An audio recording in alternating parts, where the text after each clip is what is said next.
ওয়াকফ ঘিরে অশান্তি এবং মুর্শিদাবাদ পরিস্থিতি নিয়ে কেন্দ্রীয় স্বরাষ্ট্রমন্ত্রীর দিকে আঙুল তুলে দিলেন বাংলার মুখ্যমন্ত্রী।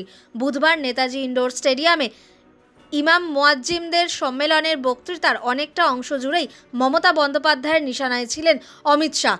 শুধু শাহকে নিশানা করাই নয়, তাকে নিয়ন্ত্রণ করার জন্য প্রধানমন্ত্রী নরেন্দ্র মোদীকে অনুরোধ পর্যন্ত করলেন মমতা।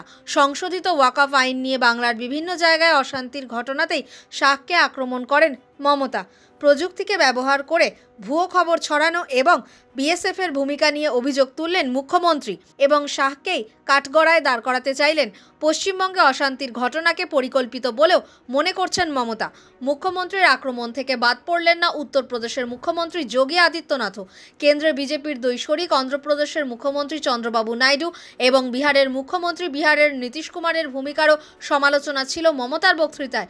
পাশাপাশি সংশোধিত ওয়াকফ আইন নিয়ে সর্বভারতীয় স্তরে বিজেপি বিরোধী জোট ইন্ডিয়াকেও আরও ঐক্যবদ্ধ লড়াইয়ের ডাক দিলেন তিনি। বাংলাদেশের অশান্তির আবহে এত তাড়াহুড়ো করে কেন ওয়াকফ সংশোধনী বিল আইনে পরিণত করা হলো, সেই প্রশ্ন তুললেন মমতা। বুধবার তিনি প্রধানমন্ত্রী নরেন্দ্র মোদীর উদ্দেশ্যে বলেন, বাংলাদেশের পরিস্থিতি জানেন না, এত তাড়াহুড়োর কী ছিল? পশ্চিমবঙ্গ বাংলাদেশের সীমান্ত লাগোয়া রাজ্য। আপনি ইউনূসের সঙ্গে গোপনে মিটিং করেছেন, চুক্তি করেছেন করুন, তাতে দেশের ভালো হলে আমার কিছু বলার নেই। বাংলাদেশের পরিস্থিতি যে এপার বাংলাতেও প্রভাব ফেলছে তা মানেন শাসক দলের প্রথম সারির নেতারাও। আরজিকর আন্দোলনে যে বাংলাদেশের নাগরিক আন্দোলনের প্রভাব ছিল তাও মনে করেন তারা। সংশোধিত ওয়াকফ আইন নিয়ে যে অস্থিরতা তৈরি হয়েছে সেখানেও বাংলাদেশের পরিস্থিতির কথাই টেনেছেন মমতা বন্দ্যোপাধ্যায়।